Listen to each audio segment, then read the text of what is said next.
Today I'm here in Tuscany with Beta Motor, an historic motorbike company that was born in 1905, and when it was born it produced bicycles and then slowly moved. An interesting fact is that the ownership is always of the same family that found Beta, and now it's the fourth generation that still holds the Beta brand, which for 2026 has an incredible wide lineup between motocross and enduro bikes. Today we had the chance to test all the bikes, but I personally focused on which were for me the most interesting bikes, which is the 350 two-stroke motocross bike and the 300 two-stroke enduro bike. The 300 two-stroke enduro bike is the most sold enduro bike in all Europe, so it managed to reach the top of the podium, beating every competitor in terms of number of sales. Same goes for Italy. So since everyone seems to love so much the 300 two-stroke,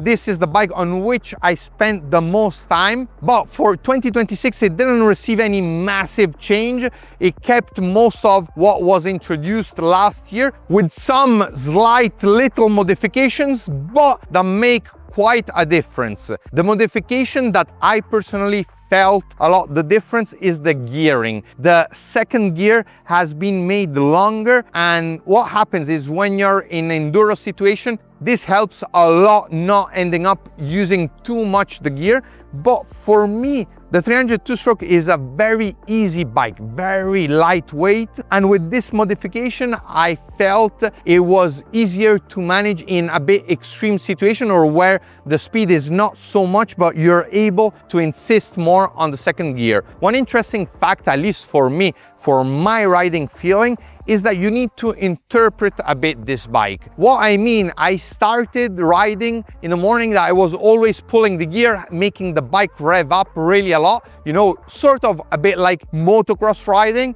But then when I started trying to bring up a gear and make it run at lower RPM, I found an incredible traction and a very good pull. And this made me change my riding style during the day, where I was shifting up gears, making it go at low RPM. It was like almost an electric bike. It would always pull, especially in the uphill and where there were very slippery conditions. This bike is slightly lower, the suspensions are slightly lower if we compare it to the racing version. Usually the racing version is introduced towards end of the year and it's thought for who wants a bike ready to race. The new X Pro RR full range is more thought for the amateur rider that just wants a bike to ride on the weekend and enjoy. This said, you can always get the standard and then do some upgrades to make it race ready, but take in consideration the fact that the suspensions are a bit lower, so the bike is a bit lower. Good thing for who is maybe a bit short, because you'll find it easier to touch down on the ground. Suspension wise, every year they make tiny modifications, but I must say that this year I felt an improvement. I felt the bike giving me a more direct feeling when I was riding, especially when I was entering turns, and today was very slippery. I would enter some turns, you know, go on the brake, make it skid and open, and in those situations I found a really good flow. If I had to find a small downside that I see on most OEM bikes, is the steering stem. It's too loose. So when you're starting to pick up speed and you go like downhill on loose rocks and you want to go brake, the front end tends a bit to wobble. I believe that just tightening the steering stem, this problem is solved, because in the past the fork wasn't the best, but I think now for the amateur rider it really reached a good level with the ZF forks. The racing version instead has the KYB, the Kayaba, which are the same, that are also mounted on the motocross bike. I totally get it why people love so much the RR 300 two-stroke, because it's a very easy bike where you're able to find the right power for every use and need. Braking wise, we have always the Nissin brakes. These, in a day like this where there are 37 degrees Celsius, and the section in the Enduro, you'll see it was very tight, so you kept on using the brake, especially the rear brake. I think the brakes do a really good job. If we compare it to other Enduro bike models, I mean European bike models, usually the rear brake is a bit the flaw of these bikes, because after a while when it heats up, it starts to make squeak noises and not feel that precise. Instead, on the Beta, because of the Nissan brake and also of the brake disc of its design, you always have a great modularity even when you start overheating. But let's move on what for me is a love at first sight. A 350 two-stroke. I never got the chance to ride a 350 two-stroke, because when they were around, like the 360 and so on, racing in the World MXGP Championship, I was too young. Now, Beta made a weird move that shows that they're not following the other brands, but they have their unique character and they're not scared of trying new things. So that's something I really appreciate, because I believe for good development of the sport, you have to have companies like Beta pushing towards something different, and the 352 stroke is something totally different. At first sight, I must admit I was scared. I'm like, a 352 stroke, that's gonna be pretty tough to ride. But once I got on, immediately after a few laps in the track, I realized that this bike is not designed for the pro rider, which, if you look at it on paper, you'd think this is a racing bike for a pro athlete. Instead, because of it being 350 and how the maps are developed, the bike is super smooth, especially the torque at low RPM. It has a great pull, but is not aggressive. So when you open the gas, like in turns, you're able to really open full throttle, and the bike then starts pulling and bringing you out without ever hitting or, you know, giving some bad, unexpected reaction. I won't go in all the technical details, because all those you'll be able to see online, on Beta website, even on my blog rallykits.com. I want to talk to you about the feeling. So after this first step where I was a bit frightened of getting on this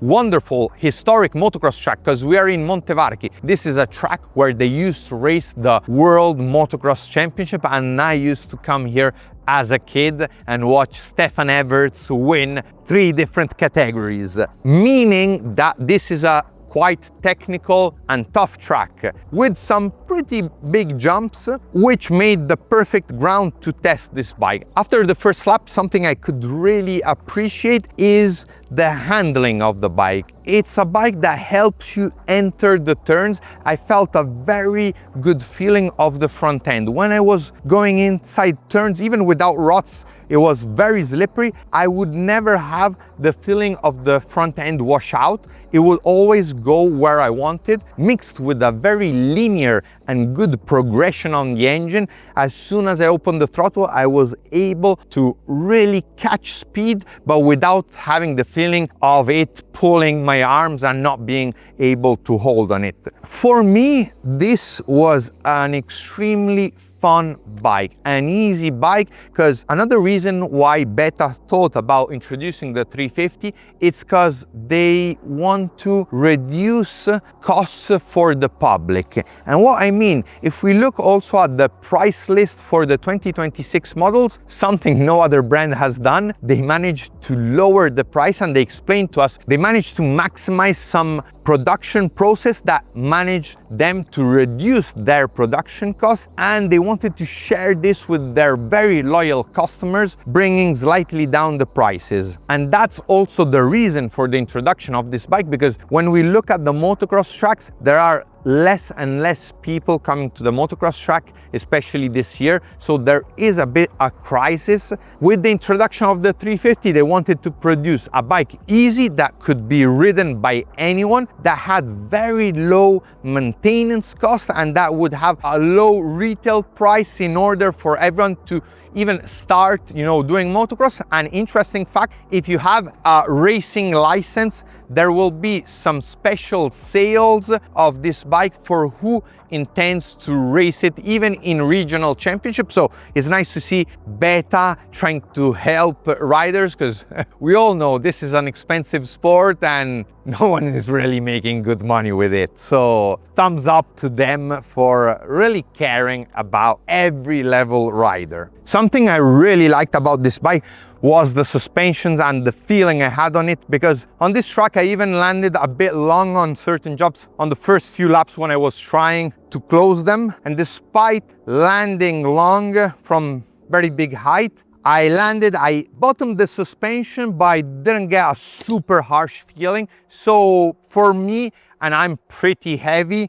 the forks and the rear shock have a good compromise. One thing is that depending on your riding style, the bike is a bit sat down on the rear, so the rear feels softer than the front. This translates in very good traction in turns, especially with the super dry conditions. I personally like it. If you wanted it to be easier to turn into very tight turns, then probably you would want to go and stiffen the compression and adjust the sag in order for it to be slightly more up on the rear and a bit lower on the front. But for me, for the track that was here today, very fast with big jumps, the bike felt really good. Like for the Enduro bike model, the only modification I would make is on the steering stem. These bikes come out and they're too loose.